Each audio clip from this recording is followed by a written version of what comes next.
Bachelor classes. आज मैं कक्षा 10 के विद्यार्थियों के लिए आदर्श प्रश्न पत्र कक्षा 10 सामाजिक विज्ञान के लेके आया हूँ।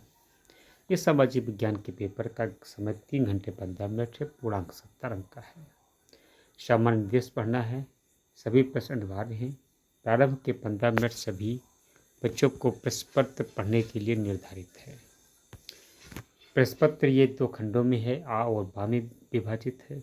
खंड आ में 20 अंक हैं के बहुविकल्पीय प्रश्न हैं, जिनका उत्तर आपको मार्कशीट पे देना है। आपको 5वां स्टेशन है कि वो मार्कशीट के ऊपर अंकित किए जाने के पश्चात उसे काटा नहीं जाना है। इरेजर का उपयोग नहीं करना है। व्हाइटनर का इस चीज़ का उपयोग नहीं करना है। छठे पे है क्वेश्चन। खंड बा जो है 50 अंकों का है। वर्णात्मक है, मानचित्र संबंधी है। और के 2 प्रश्न हैं। प्रत्येक के प्रश्न के अंक सम्मुख हैं। दिए गए मानचित्र को उत्तर पुस्तिका पर मजबूती के साथ संकलन करना है। दस पादित के लिए मानचित्र के स्थान पर अलग से प्रश्न लिखने के लिए दिए गए हैं। अब देखिए खंड का है बहुविकल्पीय प्रश्न। क्वेश्चन नंबर 1 है, निम्नलिखित में कौन 1815 में वियना संधि से संबंधित है? फिर आ, बा, सा, दा 3-4 ऑप्शन हैं। जो ऑप्शन सही हों आप इसको लिखिए। क्वेश्चन नंबर 2 है, सत्ता की साझेदारी के बेल्जियम मॉडल का मुख्य महत्व क्या है? आ है, बा, सा, दा 4 विकल्प हैं। जो विकल्प आपको सही लगे उसको लिखिए। आ विकल्प है, सभी जातीय समूहों से उनकी आबादी के अनुसार शक्ति साझा की। सभी जात समूहों से उनकी आबादी के अनुसार शक्ति साझा नहीं की गई। संप्रदायों के समान प्रतिनिधित्व दिया गया। उपरोक्त में कोई नहीं।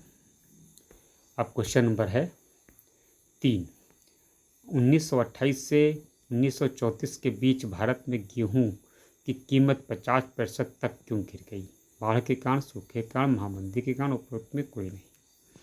अब जो इसमें ऑप्शन है आपको जो सही लगे आप उसको लिखिए।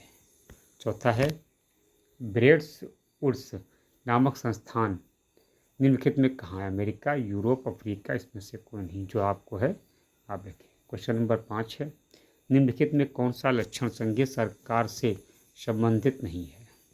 कठोर संविधान, शक्तियों का केंद्रीकरण, संघ एवं राज्यों के मध्य शक्तियों का विभाजन, सर्वोच्च न्यायालय। क्वेश्चन नंबर 6 है, किस निम्नलिखित में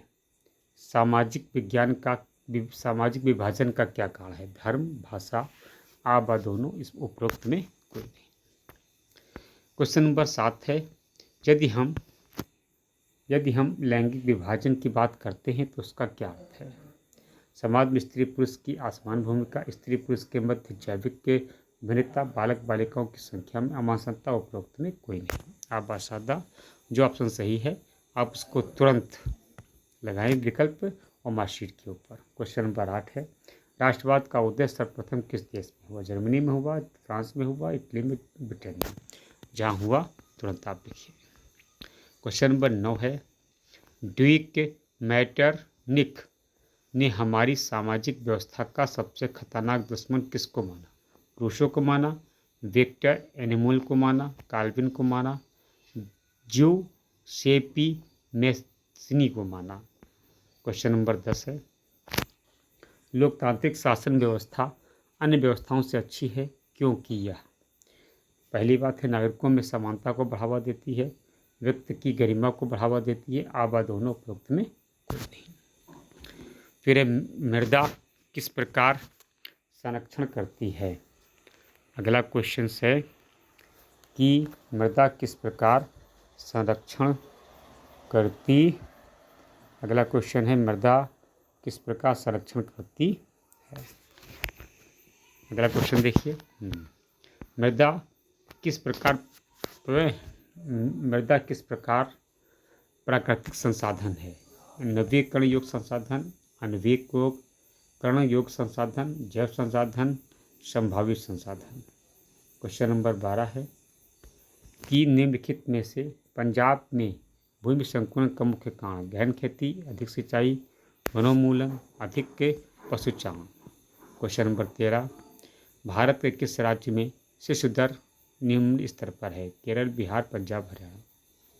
क्वेश्चन नंबर 14, सार्वजनिक एवं निजी क्षेत्र को किस आधार पर वर्गीकृत किया जाता है? रोजगार की परिस्थितियों पर, आर्थिक क्रिया की प्रकृति पर, उद्यम का स्वामित्व, किसी उद्यम में काम कर रहे श्रमिकों की संख्या पर। क्वेश्चन नंबर 14 हो गया। जो आपको सही विकल्प लगे तुरंत आप मार्कशीट के ऊपर लिखें। भू संरक्षण से क्या तात्पर्य है? आ है भूमि का अनुपजाऊ होना, भूमि का दलदली होना, भूमि का उपजाऊ होना, भूमि का योजनाबद्ध उपयोग। गोंडवाना कोयला का जमाव किस क्षेत्र में नहीं पाया जाता है? दामोदर घाटी में, सोन घाटी में, महाघाटी में, चंबल घाटी में। जो आपको सही विकल्प लगे तो चुनाव करें। क्वेश्चन नंबर 17 है, भूमिहीन ग्रामीण मजदूरों के लिए सबसे अधिक उपयुक्त विकास का लक्ष्य कौन सा है? उपज का ज़्यादा समर्थन मूल्य, वह अपने बच्चों को विदेश में बसा सके, अधिक मजदूरी, उपयुक्त में कोई नहीं। 18 नंबर क्वेश्चन है, निम्नलिखित में कौन सा व्यापार अवरोधकों का लक्षण नहीं है? सरकार विदेश व्यापार को नियमित करने के लिए व्यापार अवरोधकों का प्रयोग करती है। सरकार का यह निर्णय ले सकती है कि देश में किस प्रकार की वस्तुएं कितनी मात्रा में आयातित होनी है। विश्व व्यापार संगठन व्यापार अवरोधों को बढ़ावा देता है। अधिकतर देश अवरोधकों का प्रयोग करके घरेलू उद्योग की सुरक्षा के लिए करते हैं। क्वेश्चन नंबर 19 है, निम्नलिखित में से कौन सा परंपरागत ऊर्जा का स्रोत नहीं है? कोयला, भूतापीय ऊर्जा, आप व दोनों, उपरोक्त में कोई नहीं। क्वेश्चन नंबर 20 है, वैश्वीकरण का बहुराष्ट्रीय कंपनियों के निवेश पर क्या प्रभाव पड़ा? बहुराष्ट्रीय कंपनियों के निवेश में वृद्धि हुई। बहुराष्ट्रीय कंपनियों द्वारा भारत के विदेशी व्यापार के अधिकांश भाग पर नियंत्रण हुआ। बहुराष्ट्रीय कंपनियों के आगमन से लोगों की आर्थिक स्थिति सुदृढ़ हुई। उपरोक्त सभी। अब खंड बात है खंडा बाद में सबसे पहले वर्णात्मक हैं, जिनमें 80 शब्दों में आपको उत्तर देना है। पहला क्वेश्चन है, प्रथम विश्व युद्ध के पश्चात होने वाली महामंदी के कारणों की समीक्षा कीजिए। ये 4 नंबर का है। या 1928 से 1934 के मध्य होने वाली महामंदी का भारतीय अर्थव्यवस्था पर पड़ने वाले प्रभावों की समीक्षा कीजिए। क्वेश्चन नंबर 2 है, सत्ता की साझेदारी लोकतंत्र की आत्मा है, इस कथन की विवेचना कीजिए। जाति में राजनीति और राजनीति में जाति की भूमिका की विवेचना कीजिए।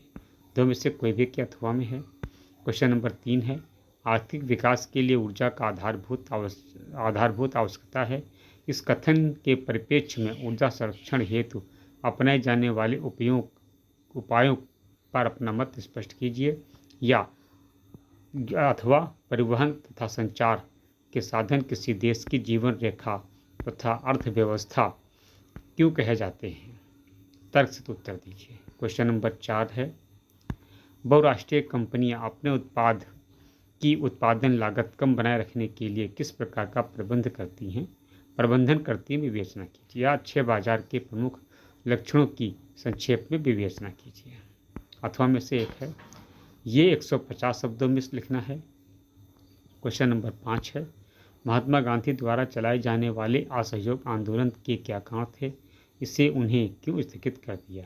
या अथवा में है, सत्याग्रह का क्या अर्थ है, सत्याग्रह पर महात्मा गांधी के विचार क्या थे? क्वेश्चन नंबर 6 है, लोकतांत्रिक सुधार का क्या अर्थ है, इसके लिए उठाए जा सकने वाले किन्हीं 4 कदमों का उल्लेख कीजिए। अथवा वैध शासन का क्या अर्थ है, लोकतंत्र किस प्रकार उत्तरदायी, जिम्मेदार एवं वैध सरकार का गठन करता है।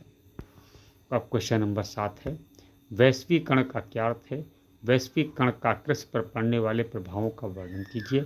अथवा भारत में पाए जाने वाले मोटे अनाजों का उल्लेख करते हुए अनाजों की पैदावार के लिए उपयुक्त भौगोलिक परिस्थितियों का वर्णन कीजिए। 6 नंबर का है।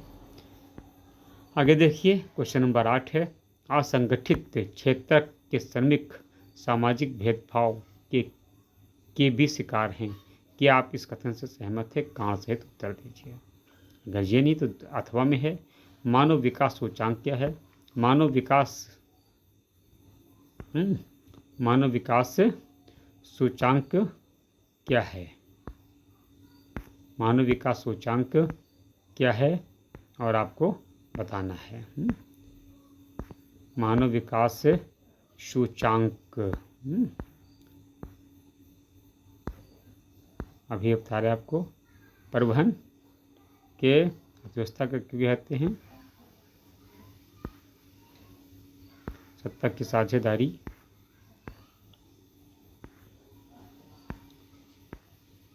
भारत में असंगठित विकास। हाँ, मानव का विकास सूचांक क्या है?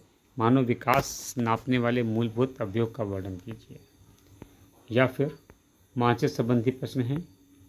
निम्नलिखित में 9 मानचित्र संबंधी। वह स्थान जहाँ जलियांवाला बाग हत्याकांड हुआ, वह स्थान जहाँ गांधी जी ने नमक बनाना प्रारंभ किया, वह स्थान जहाँ नील की खेती करने वाले किसानों ने आंदोलन किया, वह स्थान जहाँ सूती मिल श्रमिकों ने सत्याग्रह किया, वह स्थान जहाँ दिसंबर 1920 में भारतीय राष्ट्रीय कांग्रेस का अधिवेशन हुआ। ये क्वेश्चन आपका है, आधे आधे नंबर के हैं। इसके साथ आप सभी लोग इन प्रश्नों को ध्यानपूर्वक देखिए। इसी तरह से आपका 2024 में सामाजिक विज्ञान का बोर्ड पेपर आएगा। आप सभी लोग अपने अपने परीक्षा की तैयारी कीजिए। वीडियो को शेयर कीजिए, लाइक कीजिए। धन्यवाद।